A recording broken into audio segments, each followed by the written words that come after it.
I'm sorry. Bear with me 1 second. Let me just put her downstairs. Bear with me.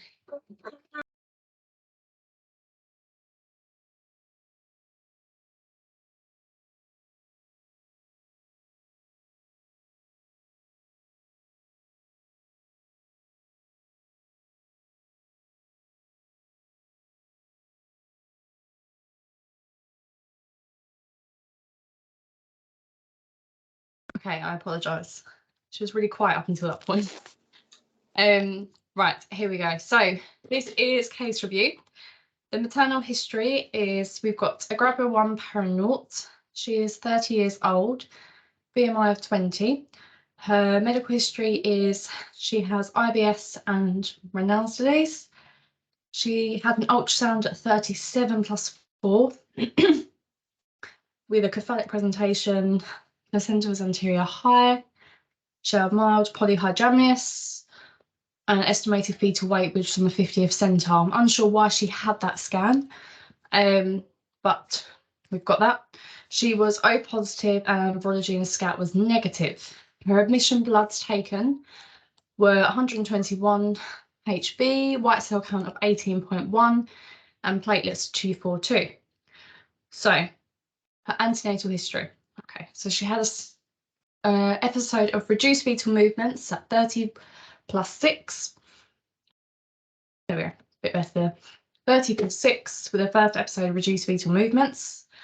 So as we can see on this CTG trace here, Dawes-Redman criteria met at 40 minutes with papers a bit jammed, so the printing's not the best. But what do we think of this CTG trace here? Fetal heart rate from Dawes-Redman criteria states that our baseline is 128, but on sort of look of it, I would have potentially maybe said 140 for the majority of it. But mum is pressing the clicker, so she's reporting good fetal movements as well. But what do we think? What do we think when we sort of eyeball this CTG trace?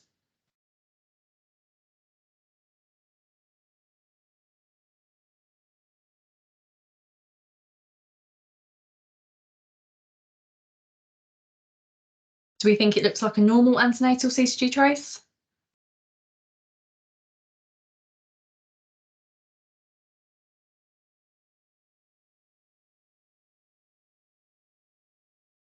So yeah.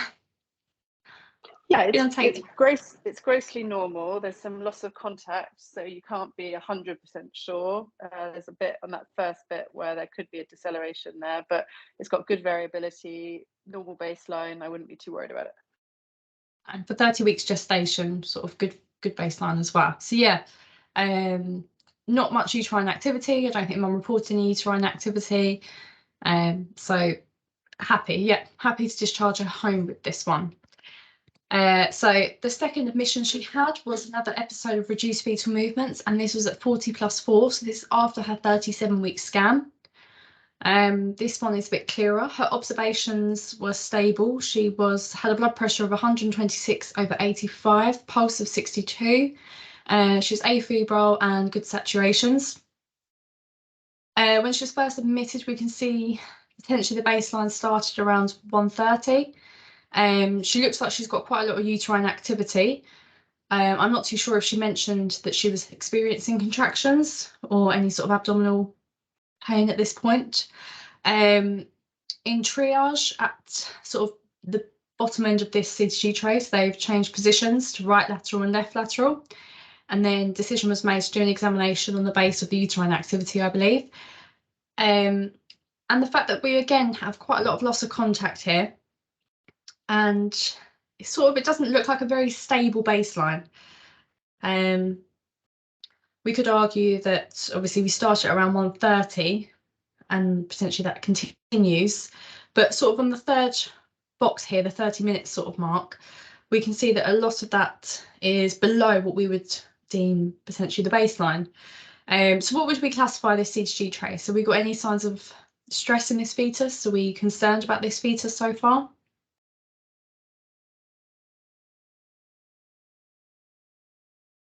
I think in view of the fact that we don't have, we're not sure if this is loss of contact or this is a deceleration, I would be concerned that I don't have continuous monitoring, and I would like to get more information more than anything else. So I would like to see it running for a little bit more, or obviously, as you said, you're going to VE her and see if we can do maneuvers. Her BMI is fine, so we should get a good trace. To be honest, her BMI is 20.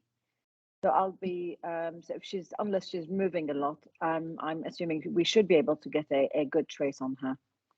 Yeah, and it does bear that question, if she is in a lot of pain as well, is that potentially why we couldn't get a good trace?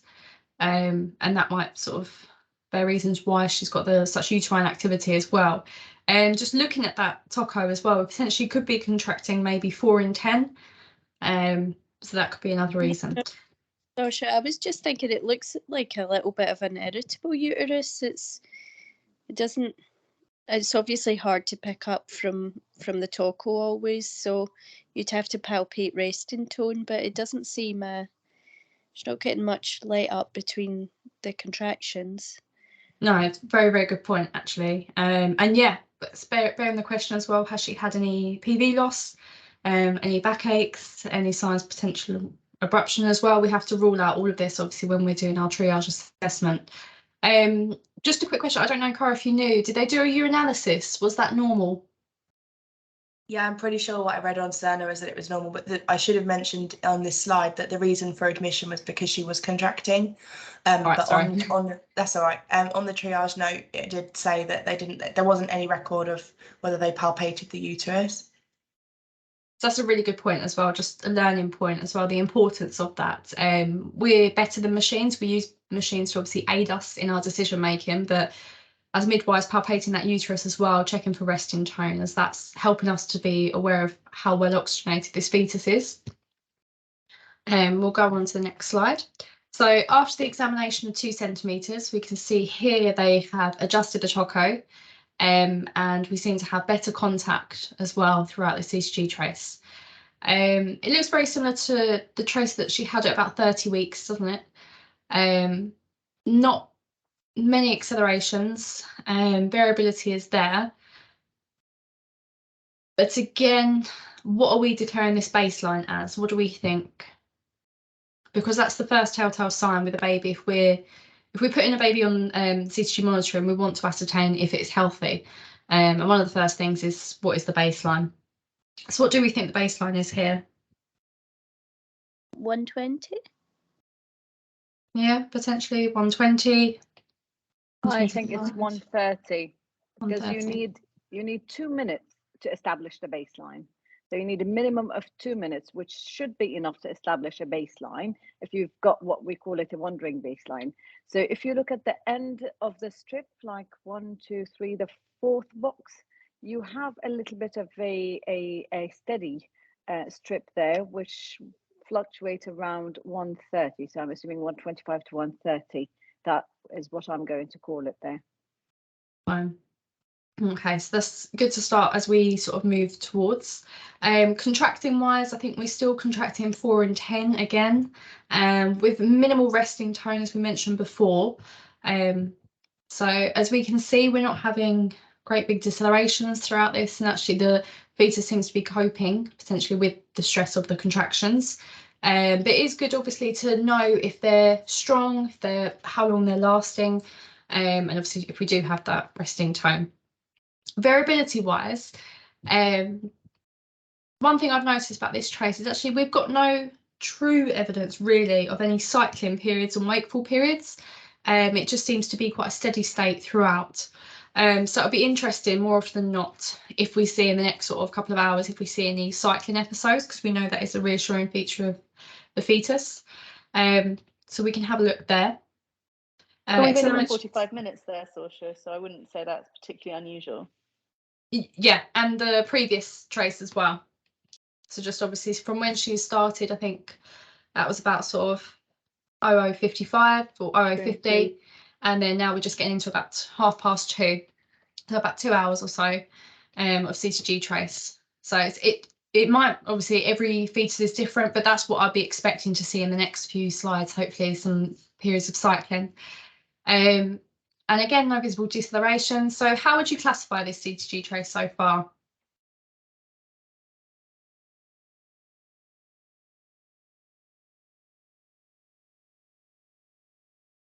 Normal. Normal, yeah. Happy to continue. Happy to see obviously what's happening next. Maybe potentially. I don't do. May I just comment? I don't do normal, abnormal. I do like the physiological description. So here I would say that actually I am suspecting in this one a little bit of tachysystole. However, I would say that the fetus so far is coping well with the stress of labor. So I would call it that the baby's coping well, no additional signs of infection. However, I would be monitoring, and I usually put it in comments, I will be keeping an eye as I'm suspecting that there's a tachysystole that could develop into hyperstimulation. Yeah. So potentially being aware for mum as well, potentially pain relief wise, but monitoring the fetus and what are we anticipating that next step to be. So yeah, really valid points there. The next slide. Oh, sorry. I agree. So yeah, I agree, Social. As Maya said, it's to say, as the question is, are we happy to continue? Yes, because we are not seeing signs of hypoxia. So yeah, I agree. Yeah. Yeah. Perfect. The next slide. So as we can see here at O220, so at the start of this trace, she's obviously been cannulated. And O225, she was given fluids. I'm assuming this is for potentially prepping for an epidural for pain relief. It's interesting to note, I know we mentioned earlier, we said our baseline was 130, didn't we? 125, 130. But we can see sort of in the first sort of 20 minutes or so that our baseline is sitting around 120 again and then rises back up. So I think that's important to note again. Is that potentially the fetus having a cycling episode? Or is that our baseline and potentially it was wakeful earlier? So that's important to note as well. There's a gap sort of halfway through, which I'm assuming she was out to the toilet here. It's important to note that on the CTG trace as well, because at the moment we look like we haven't auscultated at all. And then the CTG continues. It's important to note as well, towards the end of this trace here, we have a contraction with what looks like a potential sort of chemoreceptor deceleration or sort of a late deceleration that we can see here, which could be in response to one of the contractions that she's had. So that's a good indication of how the fetus is coping and how sort of the next few hours are. We know that she's still 2 centimetres, so she's in that latent phase, still very early on in labour, and she is a primip as well. So it's good to sort of, when we're risk assessing at this point, when we're doing fresh eyes, anticipating what we think that next step is. Are we anticipating another 12 hours of this CTG? Do we think this fetus is going to cope for the next 12 hours? So it's really important to sort of, what do we think is going to happen next? In regards to hypoxia and stress, what do we think with this CTG trace so far?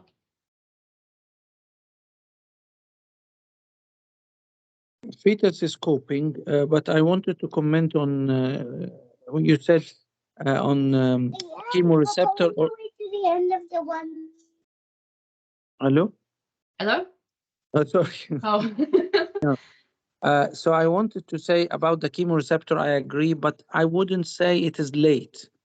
So I would say chemoreceptor, yes, it is, but it is recovering to the baseline, which is the same, and at the same time, the variability is good. So I would say happy to continue with close observation.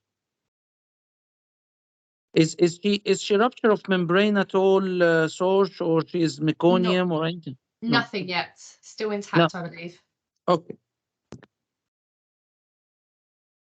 So we'll move on to the next CTG trace. So at O325, we had changed position to left lateral and we examined again. She is now 3 centimetres. We have done a set of observations. So her blood pressure is stable, she's afebrile, she is otherwise well. And I put it again that she's 3 centimetres, but it's the same one, O345, she's 3 centimetres. So she's made 1 centimetre progress in the last sort of 2 hours. which is normal for a primary because we're aware. And she's still contracting regularly, sort of 4 to 5 contractions every 10 minutes. Again, the CTG trace, what do we think? There is a slight baseline raise towards the end. And I think we do have here some 1 or 2 D cells that could be baroreceptor, and before we had one chemoreceptor mediated. So I'm going to think that this is probably gradually evolving, because the woman, to me, she seems to be contracting a lot, but I have to pair it with a physical examination of her contractions, see how long they are, how strong they are. Is she going back to resting tone? But I will label it as gradually evolving, compensated. However, I would like to link it at the end of the trace by a physical assessment of her abdomen and contractions. Yeah, completely agree. I think need more information, Shweta. At this moment, too early to call it. Sorry, say that again. Sorry, I think it was background noise. What did you say? I would like to continue and see what's going on in the next phase. Yeah, at this moment, I won't like to call for a decision. Yeah, I'm not worried about maybe doing a cesarean section at this rate. I think we're all in agreement about a sit and wait approach. I think that would be quite good to review. And it's quite interesting, we're saying gradually evolving hypoxia at 3 centimeters already. So I think we can see how the fetus is coping and how, obviously, as we mentioned, the contractions are going to go, and whether she makes that adequate progress in sort of quite a quick way rather than leaving this fetus too long. We'll go on. So the CTG continues. I actually prefer this part of the CTG, I think. And we've now got epidural testo. So she's sighting for an epidural, and epidural is then sighted. Unfortunately, the TOCO is not very clear of how often she's contracting, but probably regularly. There's no clear blood pressures at this point either, which is really important when we're having epidural sighted, to have regular blood pressures to know if mum is hypotensive. We've got fluids running already, I believe. But yeah, I think we have sort of a little episode of cycling here and a bit more of a wakeful episode towards the end of this CTG trace, which is reassuring. Has anyone got any other comments?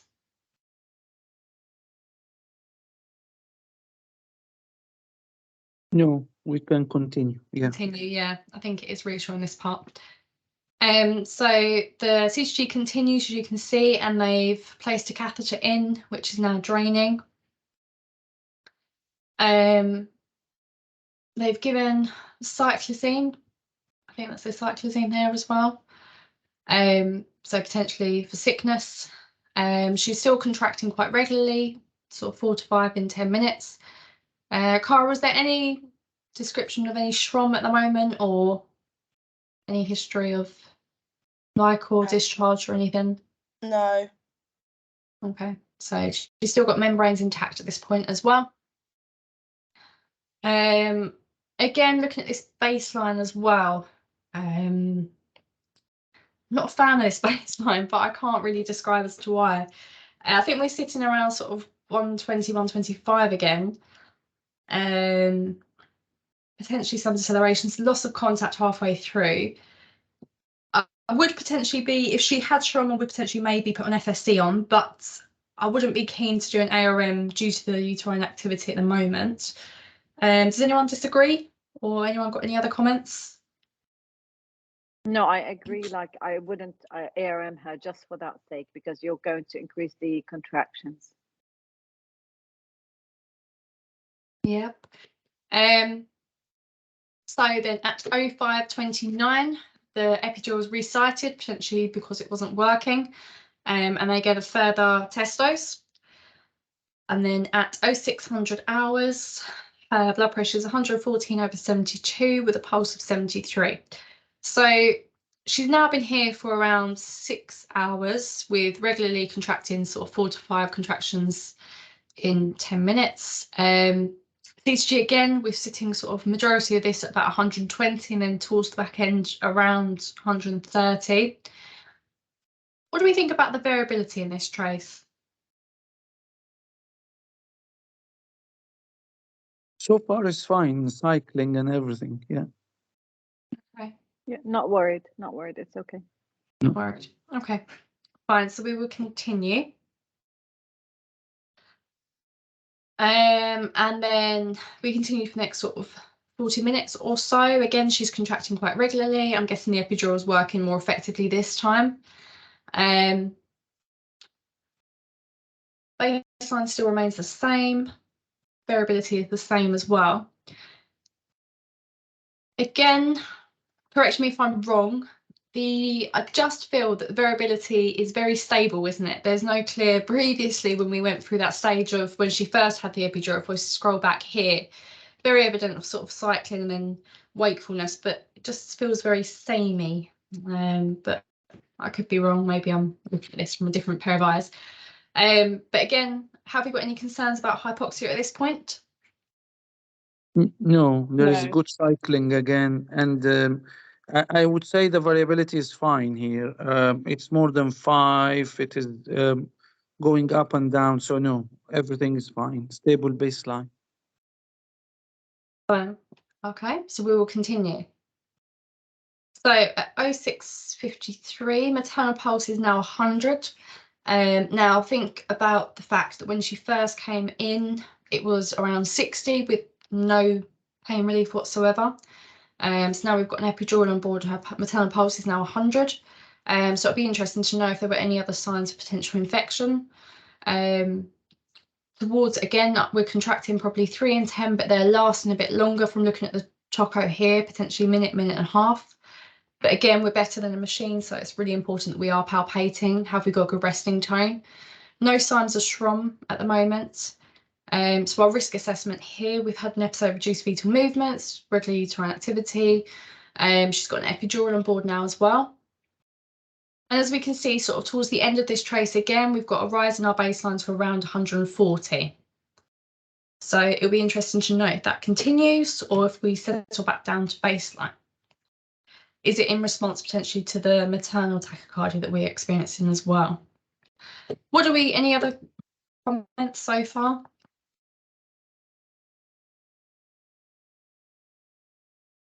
No, Her happy to continue. contractions are slowing down a little bit, which is probably a good thing.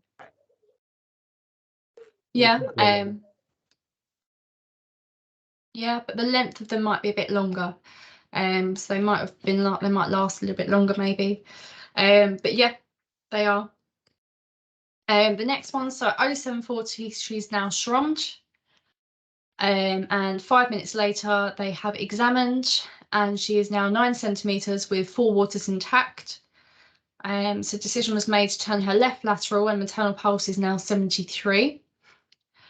And at 08:13, her blood pressure is 104/70 with a maternal pulse of 103. And this was the last recorded observations until postnatal as well. So I'm not sure when she delivered, but that's really important to know as well. We should be doing regular observations, especially if she's got an epidural on board, and if we're concerned in any way. Her risk factors are increasing. I'm not sure, was the SHROM clear LICOR?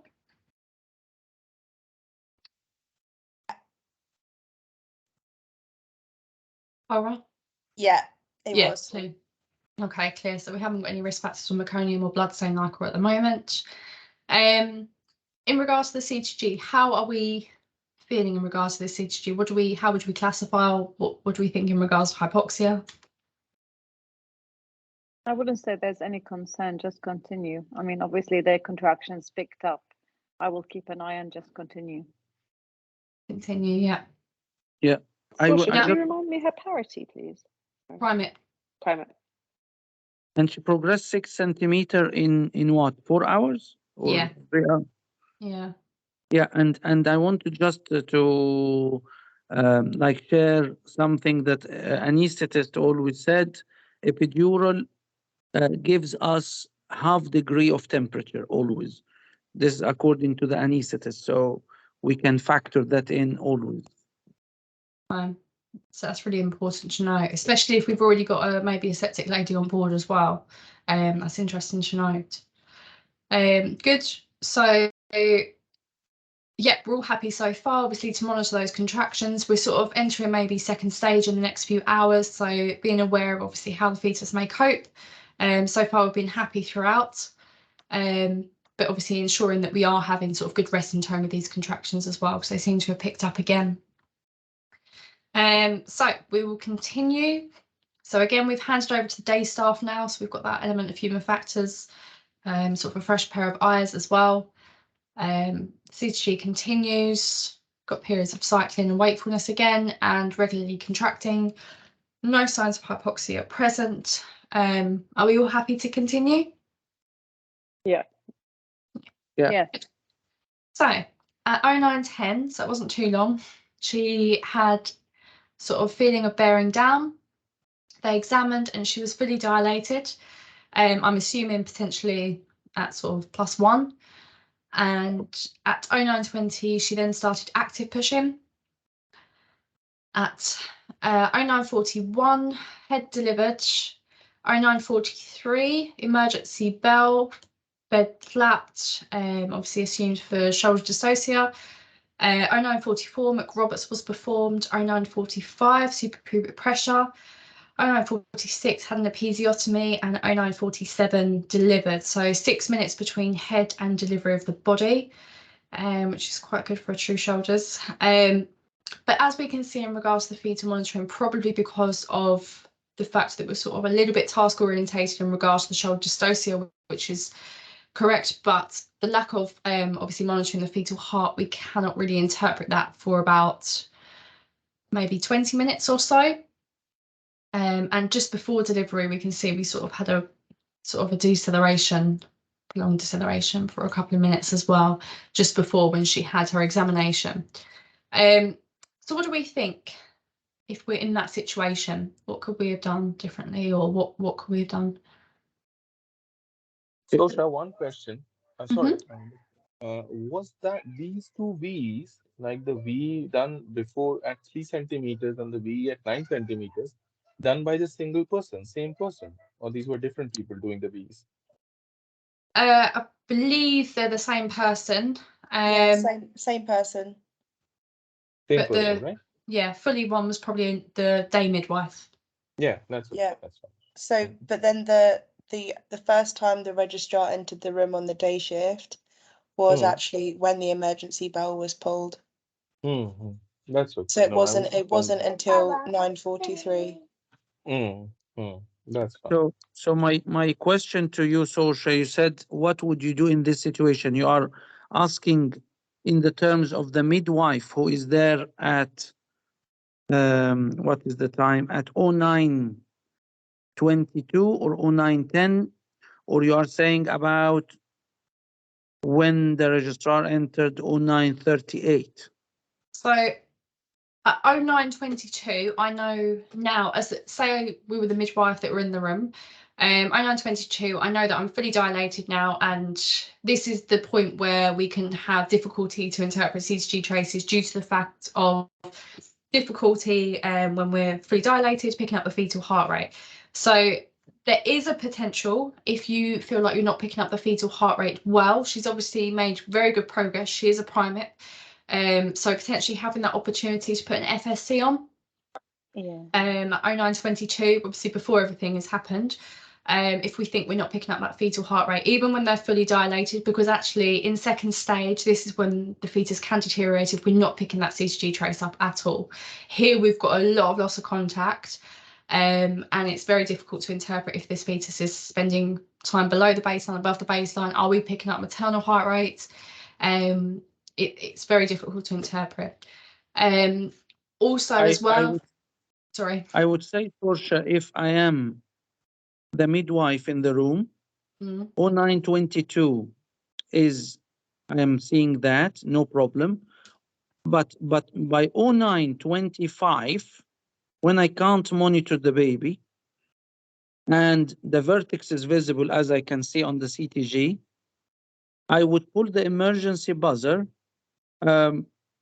after the, following the 3, 6, 9 minutes. You know what I mean? So like 0925, 0926 kind of, and not, I wouldn't continue to push. I would call for help at this point. What would you, just to be devil's advocate, what would I be pulling help for? Just the fact that I'm difficulty auscultating the fetal heart, or? No, I want the baby out.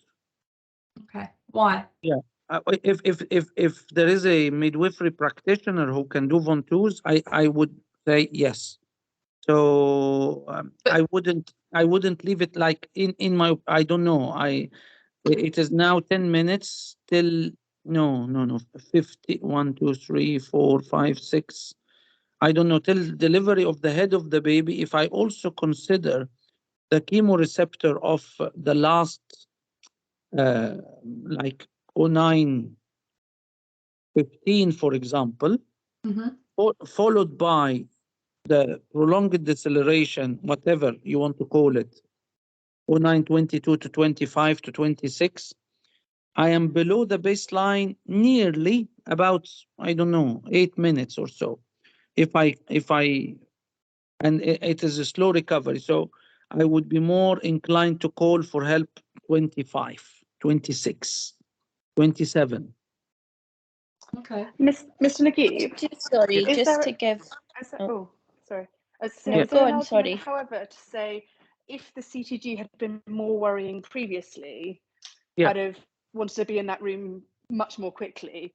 It has been a very beautiful CTG up until then. Yeah. I mean, I agree with you. I would kind of be, itching to open the fourth Von-2s as well, but it has been quite reassuring till then. So the chance that it's maybe seriously compromised is probably quite low.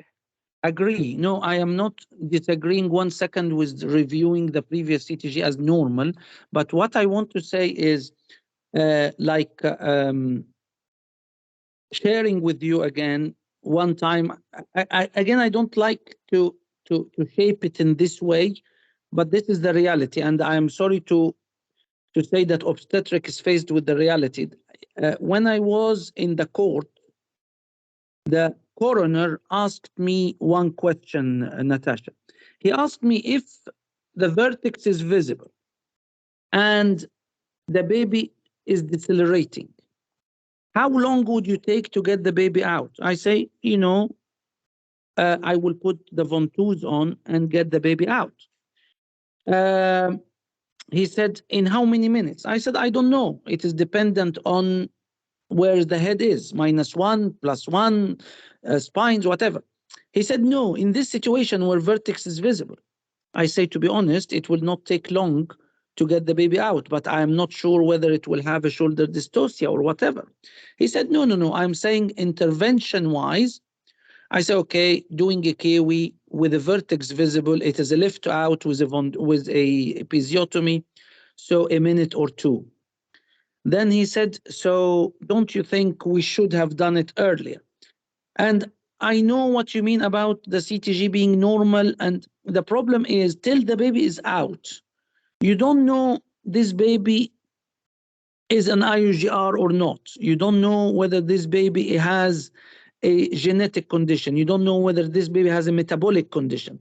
So I treat the baby this is me again, as if I am playing chess with the world champion, and the baby always plays with us.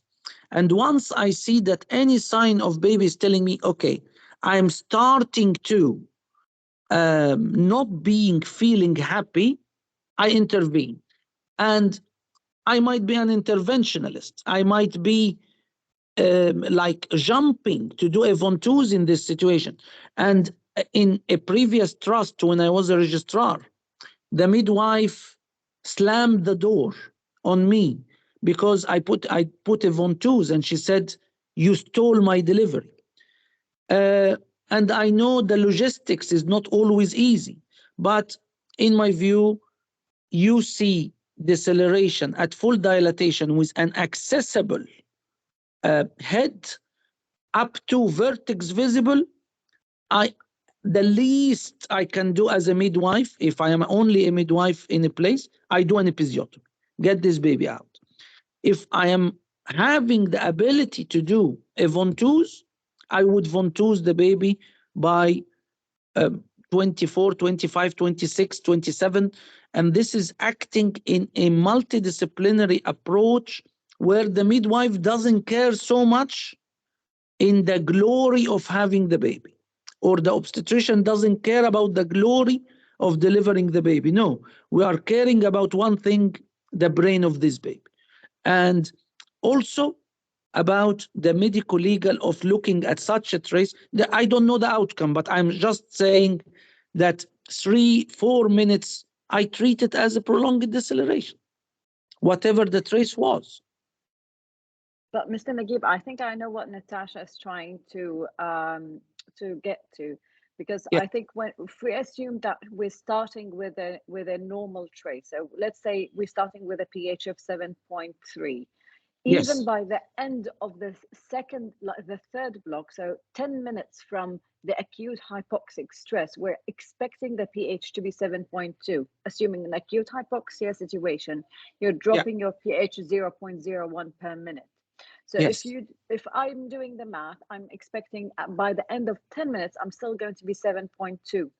Now, there's one thing dazzling me is that this lady has got an epidural, yet she has urges and she was pushing. So probably it wasn't an effective epidural, or for a primer to progress this quickly. Yeah. Maybe what she's trying to say is that do we jump so quickly, or considering that she's doing it incredibly well herself, allow her to push with minimal intervention? I mean, only episiotomy, for example, because at the end of the 10th minute of the deceleration, I'm still thinking I'm at 7.2 pH. So would you do episiotomy, ask her to push? Would you stop her from pushing completely to recover, to see if she recovers, or I jump to do kiwi? If I am spines, I will stop her from pushing. Yes. Okay. If I am vertex visible, I will do an episiotomy, or ask the midwife to do episiotomy, whatever the situation, according to who is delivering, and do the episiotomy by 3, 4, 5 minutes, 6 minutes. And if it doesn't deliver on its own, I do a ventouse. The problem, Maya, is after many years, you will see one thing. You will see an outcome. And I know people talk about intervention. People talk about the ventouse effect and the chignon and the forceps effect, but believe me, in all the 3 or 4 cases I went to court, there was no single obstetrician that is advocating for evidence. There is no single obstetrician who is saying, wait till she delivers on her own. I'm not saying act in a way that is very defensive, but why should I wait? Let's say here 10, 20. I'm waiting about 15 minutes for the head to come.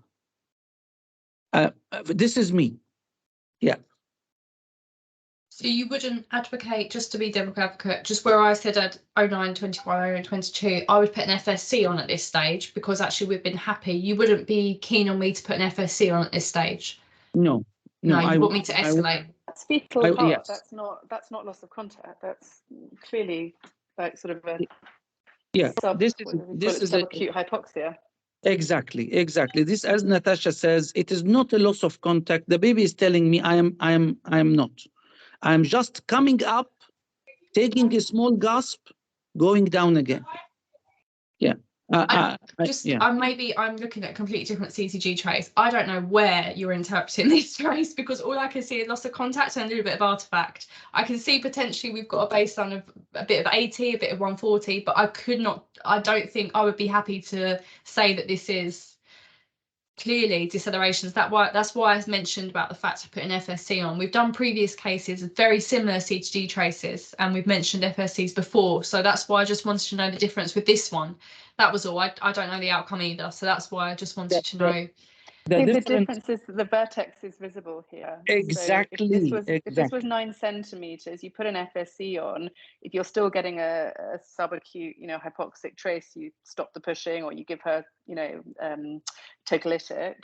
But the difference is vertex visible here. So actually the time taken to put an FSC on here, you're going to be reaching 9:32 anyway. We're picking up that the baseline is at 100 here. So she's definitely decelerating here, 80 to 100. So we've not gained anything, we've just wasted time. And then we'd be putting a cup on and delivering it about the same time. I think if we were going to do a Von-2s, we would do a Von-2s. I'm not 100% sure I would rush to a Von-2s, obviously. But that's what I'm saying. For 10 minutes, we could have potentially for 10 minutes had a fetal heart, and that's the reason from my own experience going to the court as well, having a fetal heart rather than loss of contact as well, because that's what the court will ask you is, what am I looking at? And actually it's that experience from myself as well that I can say, actually I've got an FSC on and this is the fetal heart I'm picking up, because right now I could argue that that's maternal heart rate where she's pushing. We can't determine the difference. So that's just from my own experience as well. That's why I thought for 10 minutes potentially, if we weren't using the Von-2s, we could have had a fetal heart. That was only if we had a normal CTG, which we did have beforehand. And again, it's that human factors element as well. It's handover time, it's new midwives. There might be doctors in theatre. Is it a section day? Other doctors elsewhere? What can we use as midwives to advocate to obviously feel that we are potentially doing something as well as obviously expediting delivery? But it takes at least sort of 5 to 7 minutes to find the FSC clip, to change the machines over, to make sure it's not picking up. Let's put it back on again. Why is this one not working? Or this cable doesn't work. Let's get another one. Like I just feel at vertex visible, I don't really see the argument. Yeah, that's very valid. And again, feed that back to your staff members of the education team, and the fact that if you haven't got equipment that's working, that's obviously going to affect. But it's the same thing. Instrumental trolley, it can be the argument vice versa. It's interesting just to obviously say different views of it. Yeah, but here, Sorsha as well. Leave alone. Let's say we are in the same situation of the area between 922. And I will give you the same CTG and say to you, Sorsha, she's 4 centimeter and she's doing this. Yes, you will put an FSE between 922 to 924. It is still the same by 924, 5, 6, 7. What will you do? I mean, and I put it to everybody really. What would you do by 926, 27, 28? What would you do? Tokolize her. And FSC. Would you do differently? Would you still do a Von-2s if this was a multip as well at vertex visible? Yes. Yeah. I have no mercy for the baby that wants to come out. The baby needs to come out, comes out immediately. Sorry, Sasha, Neil over here. I was just thinking about the perfect example Mr. Naguib gave me once regarding a twin delivery. I think if Mr. Naguib remembers during his registrar time. Yeah. I was just thinking about this, like when I was looking at this phase. That first of all, if I'm putting a FSC on and then I decide to put an instrument, I can't use that FSC anymore. So that FSC has to go. Because I can't use a FSC and put a QE cup at the same time. So I think if I, being a registrar, if I'm getting this as vertex visible, and when I cannot determine where the fetal heart rate is, I don't know what's going on with this baby. For me, personally, I would definitely agree with Mr. Naguib, and I would try to deliver this baby as soon as possible. I know what you're coming from is that definitely an instrumental delivery also has got its pitfalls. But if you compare an instrumental delivery with a brain injury of a baby, and when I'm not sure of the fact, I will definitely try to avoid the brain injury and go for the instrumental because that is at least less traumatic. If anything happens with the instrumental, definitely there are ways to cover it. But if this baby receives a brain injury, the first thing which I'm going to be asked in the court, are you absolutely sure that you were monitoring the baby correctly at that point? If my answer is no, then the next question will come to me. Why didn't you deliver the baby at the earliest? If I'm happy with the trace. If I know this is the trace of the baby, I'm happy that my machine is picking it up correctly. Fine, I will wait in the second stage. But if I'm not sure that my machine is not picking up and I don't know where this baby's heart is, definitely. I agree with Maya. What Maya is saying, definitely, there is a valid point that even if it's acute hypoxia, it's dropping by 0.01. But the only fallacy I get with that theory is that theory always state that regarding the previous CTG, as the previous CTG is normal, the starting pH is always between 7.25 to 7.35. And that's where I always get stuck because CTG is 30% positive predictive value sensitive. Like if any case, if the starting baseline pH is around 7.15 or 7.20 or maybe a bit lower than that, then this effect of acute hypoxia would be much more profound on this baby. Because even if I lose 0.1, that is going to come down quite a lot. Just, I see your point. Just from my point of view, so if we, in this case, if we use, so Vertex was visible, doctor's in the room, and we're going to have a ventouse delivery. Fantastic. We've done a ventouse delivery. Because this is a shoulder dystocia, we still have, from the head delivers from the ventouse, we still have another 6 minutes of obviously where we're trying to deliver the shoulders. No matter what we are doing in regards to auscultating the fetal heart, that is still in our obstetric emergency. So this is potentially where we could have some sort of brain injury. And if we were going to have a brain injury, it potentially would happen during the obstetric emergency. I don't think we could be arguing that before this there would be signs of a brain injury. Does that make sense? So I know we're focusing on this Vertex visible to sort of 0932, but there's no clear, I think even if we delivered the head earlier, we'd still have that issue of the shoulders. Does that make sense? Where you could obviously potentially then have a further drop of an acute hypoxia after that. No, what I would say here, Sorsha, is something different. Okay. Let's put it in a different way. X registrar is doing the shoulder, the delivery at 09:25, 26. I will talk about myself, so I don't allude to other people, so nobody takes offense or anything. If I am delivering 09:26, head will be out 09:27, 28. I don't think personally I have taken 6 minutes to deliver a shoulder dystocia. And I would say with a McRoberts, then a minute of suprapubic, and I go straight for the posterior arm. So I don't know. For me, it is 2-3 minutes from head to delivery. The worst case I had in my life was 6 years ago with bilateral shoulder dystocia. Even delivering the posterior arm, the anterior wouldn't deliver. And I had to deliver both, and it was suspected bilateral Erb's palsy. And luckily it wasn't. But I can say it wasn't 6 minutes. So if I am starting by 9:26 and head is out 7 and I'm delivering by 30, you can see the difference is about, I would say 15 minutes.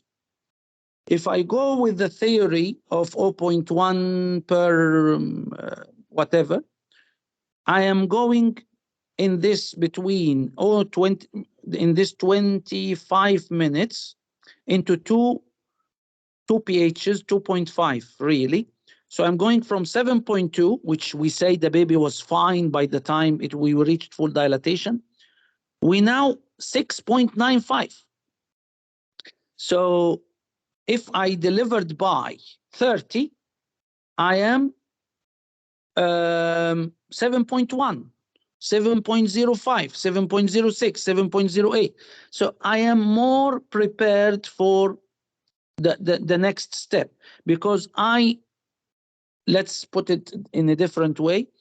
When we are stuck, then we deliver the shoulder dystocia, the emergency buzzer, and so on. So if the registrar is doing it from the beginning, or the consultant or Naguib is there doing whatever, I would have been delivering maybe 12 minutes earlier.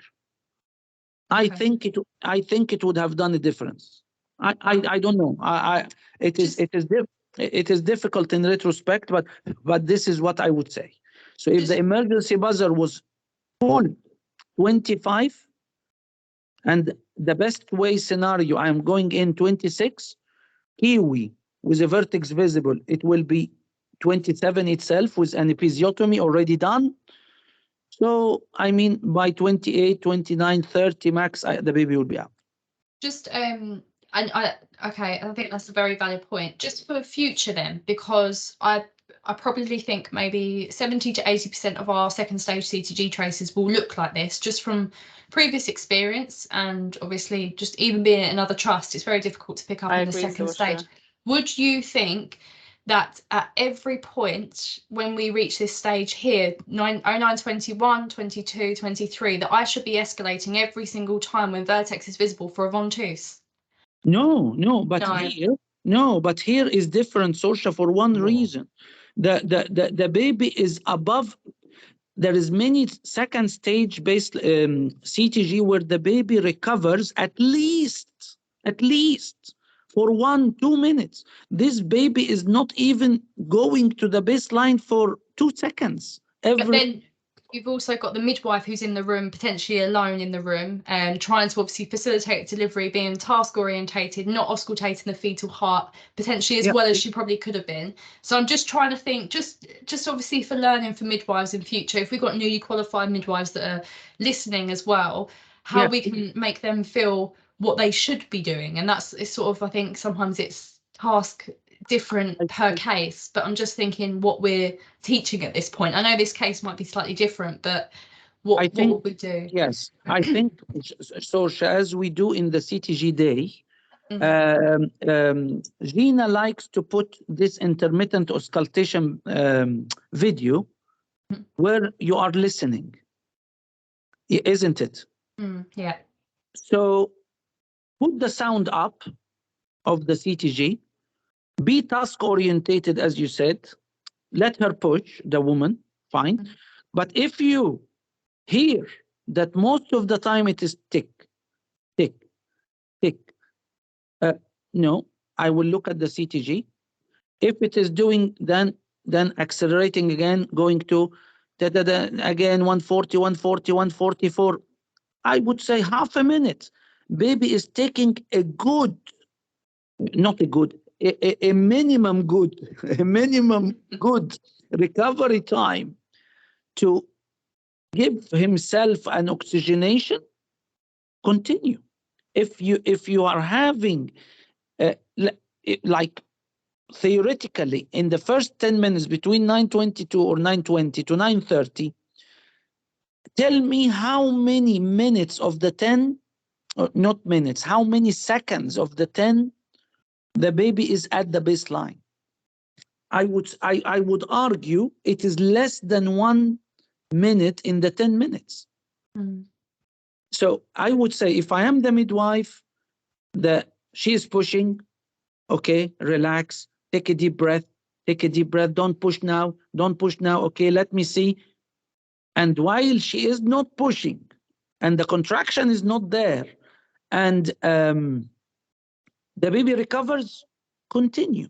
The baby doesn't recover at all, follow the rule of 3, 6, 9, 12. Yeah, so not different from any time of the CTG. If the baby is down, get it out by any means.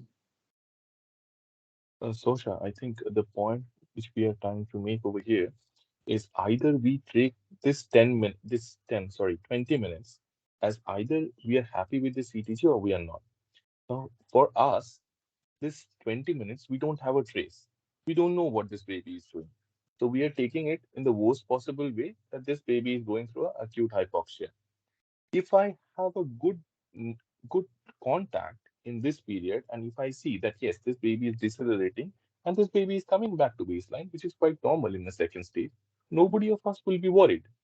For me and Mr. Naguib, what we are thinking is, we are thinking about the worst. We are thinking this 20 minutes, we don't have a trace and we don't know where this baby is. So we are taking it as the worst possible scenario, that this baby is having an acute deceleration, acute prolonged deceleration. And thereby we are acting in what our guidebooks say to us in that stage if the vertex is visible. If you tell me, no, Neil, this trace is looking at a proper second stage trace where the baseline is maintained, there are decelerations, but they're coming back to baseline. We're not worried about that. We will say, let's carry on, let's have a delivery. But for me and Mr. Naguib, I think we are taking this 20 minutes as we don't have any trace. We are not seeing, we don't know what's going on. This might be a maternal pulse, this might be a fetal heart, we are not sure of. And this gives us the benefit of doubt towards the baby, that we are treating it as the worst possible way. What we need to do, we need to deliver. Am I making myself clear? Yeah, no, you are very clear. I think that's it. We're erring on the side of caution, and you're assuming that this is going to be a poor outcome. And I think from the previous, just obviously we haven't looked at the outcome, but just we said perfect CTG. Obviously now if the fetus is deteriorating, we've looked at the pH gases. We could talk about this all day long. I really think we could.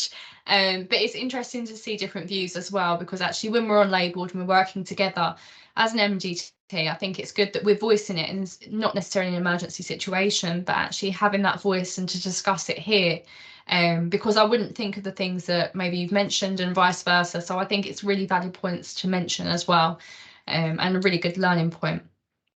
Has anyone got any further comments before we move on to the outcome? Of course you can. Yep. So just especially that I know some of the people here are moving in a couple of weeks' time.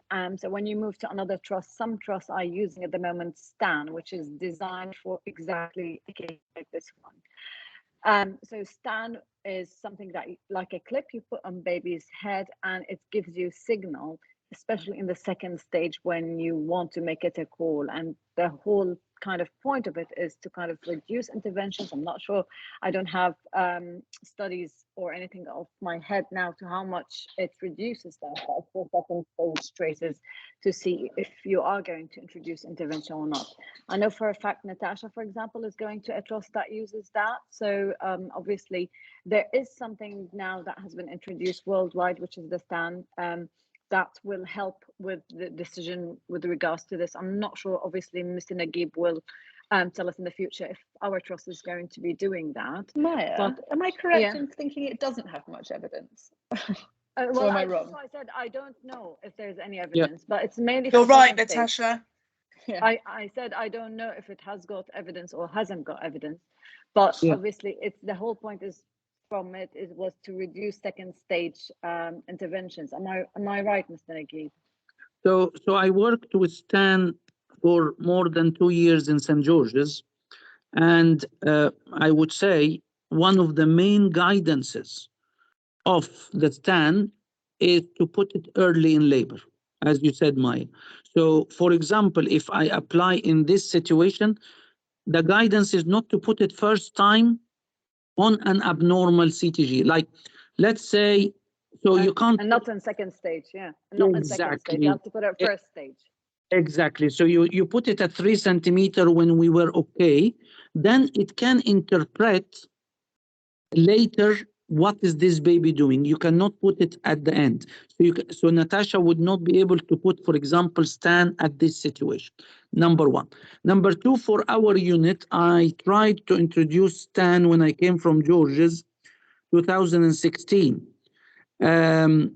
Unfortunately, as somebody shouted from the back about the evidence is very, very scarce and not very strong towards Stan.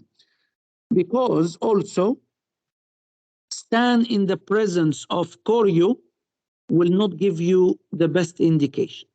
Stan in the presence of meconium, you will not have a Stan event, but you will have deep deceleration and the baby will come not hypoxic as such. It will be 7.2. I had many in St. George's where the baby is 7.2.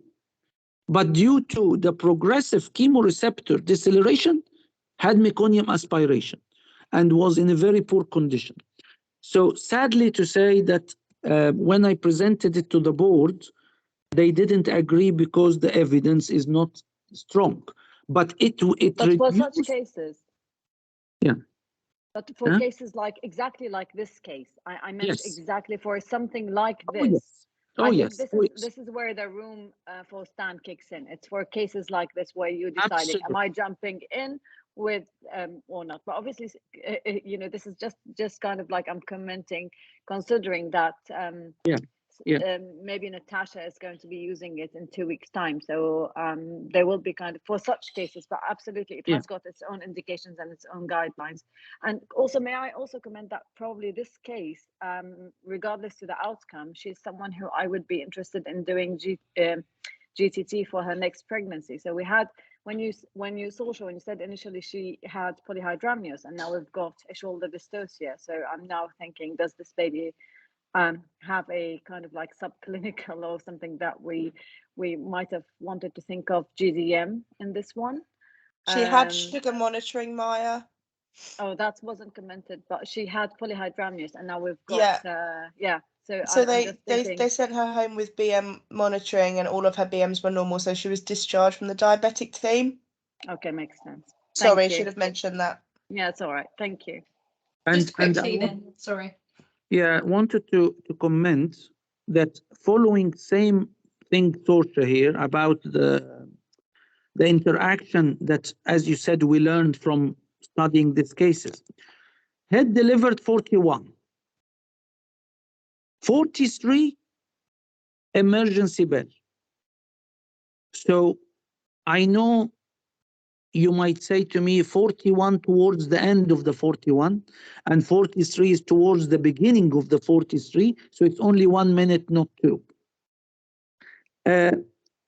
If I'm the midwife, I'm having a minute of restitution or in a primip, you know what I mean? As a midwife, let's say I am the midwife, head delivered, emergency bell, McRoberts, suprapubic, episiotomy. This is not the order. I mean, I am the midwife, vertex visible, 42, head is delivered and it is not coming, and I'm waiting for people to come. I episiotomy. Or she is primip. I episiotomy from the beginning. Or you know what I mean? There is here, I don't know, in my view, it is again a disordered arrangement of the shoulder dystocia. I call for the emergency bell, I do the episiotomy. Maybe it will deliver. Again, it's not being critical, but again, we are not doing the things in a way to help us when we are scrutinized. If I am scrutinized, head delivered, our head is vertex visible, just she is primip, local, epis. Thank you very much. Head will come. No, it doesn't. Okay. Then emergency bell, bed flat, McRoberts, suprapubic. And it seems here suprapubic 45 and episiotomy 46 and delivery 47. This for me is why the episiotomy and this takes 2 minutes. Again, as part of our prompts, consider episiotomy is supposed to be done after suprapubic pressure. This will be what midwives are taught as part of our annual prompt study days. Okay, we need to revise that because the helper mnemonic that is taught in the MOIT course, you know, like episiotomy, especially in a primip, I think should be considered earlier. It's interesting to note as well, because when the emergency bell was called, I think Cara noted actually the doctors were also in the room. So I think it might be really interesting to do a debrief with this team mainly for that reason. What was happening? It can be very easy to lose situational awareness, and actually when you run into a room with the emergency bell, what's going on? We see the head's out. Is she bleeding? Is it the fetal heart? Sometimes it can be very difficult to determine. So was it just a lack of situational awareness in this situation to feel that maybe we lost that clear? And it's interesting to note here that it's come out actually that what you're teaching in prompt and what your doctors are taught as well, because our prompt should be multidisciplinary. So actually maybe doing some skills and drills on the labour ward to maybe bring out these points rather than bring it out in sort of real life situations. I think that's a really valid point. Yeah, it is very important. I wasn't aware that episiotomy comes late in there, but we can. Yeah, I'm just sorry. I just want to add something. Sorry. I'm really struggling from a midwife's point of view to see what you're saying might have been wrong in that order. I think that the episiotomy can be done at any point, especially if you're obviously considering any internal manoeuvres. So they might have been considering removing the posterior arm at that point. So to me, just looking at it, I would struggle to find a fault with what they did in that scenario. No, I'm not finding a fault. Sorry. Yeah, I'm not trying to find the fault. What I'm saying is, I am a primate. According to, not to me, according to Oasis, the episiotomy in a first-time delivery is high compared to multiple. So I am having this in my head. Number two, the head is stuck, and we are doing McRoberts, which is right. I'm not saying I agree with you fully. Episiotomy can be done at any point. But to consider episiotomy as an extra space to allow the head to come should come earlier than attempting suprapubic and things. So, I mean, yes, episiotomy, extension of episiotomy can be done at any point. I'm not saying no, but I am doing this from this point of view. Vertex visible, and it is still visible for, I don't know, for 15 minutes. I would have done the episiotomy earlier. This is what I'm saying. I think what Mr. Najib is mentioning, that if you go by the helper protocol, it says just after calling from help, E stands for evaluate for episiotomy. So that's what I think he's trying to mention, that according to our guidelines, evaluate for episiotomy comes before McRoberts and suprapubic pressure. And that's why it's really important to do multidisciplinary training, because actually we're being told two different things, and that's why it's really, really important. So as part of CNST and sort of the core competency framework, we should all be learning from prompt. So it's a really valid point that has been raised in this case, because actually that's a big learning point. So I think that's really, really valid that we've found that out. And one more thing about STAN is that if you look at STAN, according to the TOG article published at 2015, that was done from the Royal London Hospital by Dr. Sacco, they actually mentions that TOG reduces the chance of neonatal seizures, and it actually increases the chance of, STAN actually increases the chance of having an instrumental delivery and emergency cesarean section. Just on the counterbalance of that, if we had STAN at Croydon, would you have put an FSC on at 9:22? No, you don't put it on an abnormal CTG. No. No. STAN always works on a clip. That's number one. For STAN, you need the membranes to be ruptured and the clip goes in. It's a different clip. And number two is that what STAN does, if I have worked with STAN because Edwin was there in Basildon when I was working. So STAN, what it does, it actually initializes, it actually reads the initial 30 minutes of your CTG. And thereby, if the CTG is normal, it takes that CTG as normal, and thereby any events which come on, it will flag it as abnormal corresponding that 30 minutes. It always compares to that 30 minutes. In this stage, it will have nothing to compare. So it will take, that's why they always say that if you want to put a STAN, you put it on a normal CTG.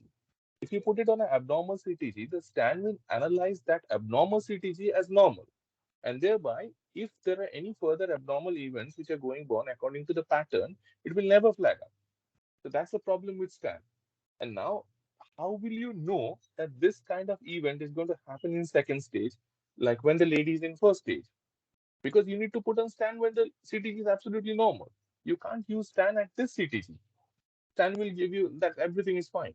Because scan needs at least 30 minutes of a normal CTG in order to prove it that, okay, this is the normal for this lady. And now anything which comes on reference to that, now I'm going to classify it that whether there is a scan event or not. But now, like at this stage, there is like no question how can we use a scan on this CTG? We can't. You can't introduce it at second stage, Neil. You can't. It's part of the thing. You can't put it second stage. What I said is that if you had scan, this might have been helpful, but you can't put it at second stage. It's in the like in the protocol. You can't put it second stage. Yeah, but then Maya, then having said that, then how will you decide that in first stage, if every CTG is normal, which lady needs scan or not?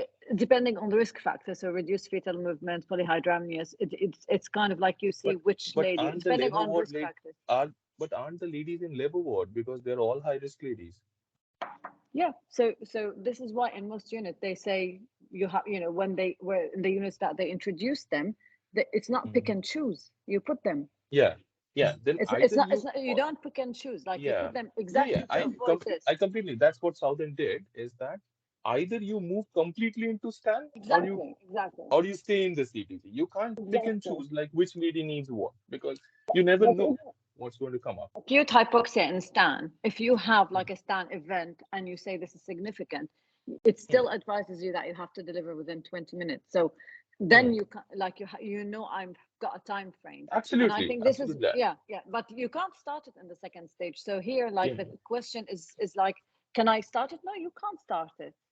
No. You can't start the second stage. You must have had it already in progress throughout. Absolutely.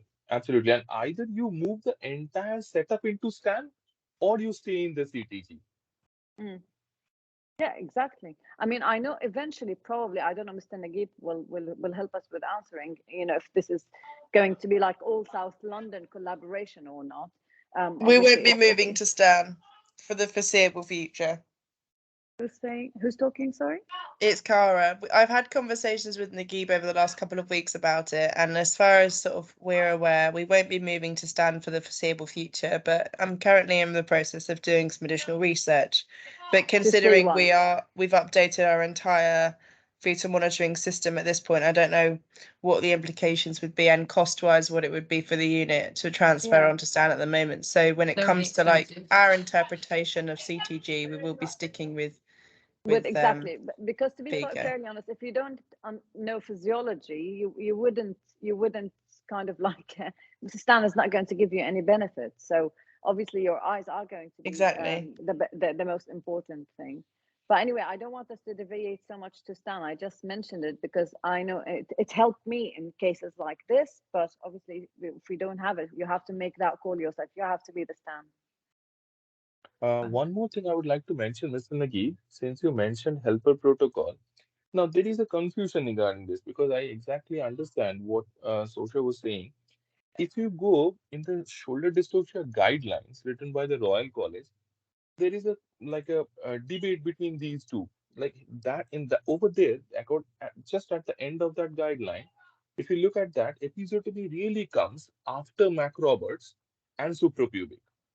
That's true. But if you go by the helper guideline, which is given in the MOET courses, over there, episiotomy comes much earlier than suprapubic and the macrobursts. So now there is a confusion, like which guideline should we follow? Neil, whether we should, we follow prompt. We follow prompt at Croydon. So I don't know. I don't know whether Mr. Naguib will say something different. But when you do your prompt update, which I think you might have within the next couple of weeks, that's what you're going to be taught is the prompt guideline. And as a trust, that's what's part of our guidelines. So in my opinion, it is not about guidelines. Again, obstetrics is not about guidelines. In a PRIMEP, I would be more inclined to do the EPs first. In a multip, yes, you can do the EPs later to increase the space. Intervention and obstetrics, in my view, obstetrics is an art. Guideline is there to guide, not to compel. In some situation, I have done entry techniques before suprapubic. Why? Because there is a line in the guideline that tells you do the entry technique that makes the delivery quicker. If I am teaching the crowd, I will follow the guideline because I am teaching. I am talking from clinical point of view here. I am primip. I am vertex visible 15 minutes. I am taking case by case. And this is what we try to do. If we go like a train on a speed and that's it. Oh, the guideline says so. The guideline says so. Yes, the guide is there to guide. I am seeing here a situation where the vertex is visible for 14 minutes or whatever. For me, the EPs even precedes head delivery, not only precedes the shoulder things, because she's primip. And that's why in many occasions like this, we end up by a bad third degree tear. And the OASI people will talk, oh, why was no episiotomy done? And again, you need to collaborate, not the helper alone, not the prompt alone, not the RCOG, not the OASI. You need to have a finger of an artist in obstetrics. It is not about following guidance. Yes, and people will say, oh, in court, one guy said, you did entry technique delivering the posterior arm before the reverse wood and I don't know wood and whatever. Yes, I am confident that I can deliver quicker with the posterior arm. Thank you very much. Because there is a line saying that if you have confidence in a technique you can deliver with, do it first. So it's not argument about where is the episiotomy in the helper or what we are teaching. It's about a technique. It's about a situation awareness. It's about a baby. It's about soft tissue of a perineum. It is not also, doesn't stop at the baby delivered. This woman has a sex life after. She needs to be sutured. She needs to be not third degree. She needs to have no vaginal tears. It is not about a prompt or this or that or faulting people. I'm saying try to learn the art of obstetrics and to learn how to change the course of your movement according to the situation. That's it. It's not a train line. Perfect. Thank you for that, Naguib. I'm going to move on to the outcome. So baby was born with ACARs of 0, 3 and 6. Estimated, well, the weight at delivery is 3132 grams. The core gases are, as you can see here, so we have an arterial of 7.19 and a venous 7.27 with a base excess of 6 and 4, which is sort of what we were thinking when we discussed obviously the pH values. Lactate is high for both venous and arterial as well at 6 and 3. Baby was transferred to St George's for active cooling and was diagnosed with HIE grade 1 with present seizure activity within the first 24 hours of life. However, since this baby has made full recovery with no current concerns. However, this will probably be an external investigation done by HSIB and probably declared as a serious incident with the trust as well. So it is quite a good case to review because I think there's a lot of learning that could be made and a lot of learning has come out of this as well. So it'll be really good points for the risk team to review and to obviously discuss with their panel meetings. I think, I'm not sure about anyone else, but potentially that shoulder dyssocia and obviously that delay potentially has affected the outcome. But we can't, obviously, we're looking at retrospect here, so we can't obviously define that. Does anyone have any other comments?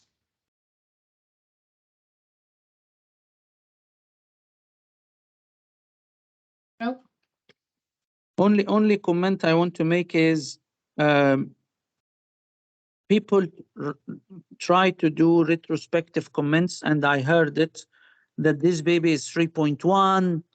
How can a shoulder dystocia happen with a 3.1? This kind of things.